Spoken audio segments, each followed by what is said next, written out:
Ryan, posible ba na makapagdesisyon ngayong araw ang Sandigang Bayan hinggil dyan sa request ng Ombudsman? Malaking posibilidad dyan dahil sa Big Forest Party Order o PHDO laban kay dating House Speaker Martin Romualdez.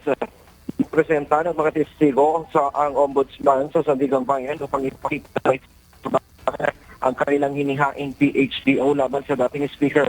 Ipinunto ng mga bakit hindi isinama si Paras na sinasabing kapos-sabwat na yung nabanggit ito sa mga ebidensyang iniharap.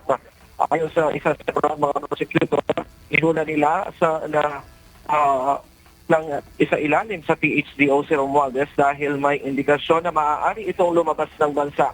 Binigyang diin ang kanilang pag-iingat lalo na nakalabas umano ng bansa si Saldico. Kaya nais nilang matiyak na hindi ito mangyayari kay Romualdez. Isa sa mga naging batayan ng ang pangamba ng pahayag ni dating speaker na siya ay magpapagamot sa ibang bansa.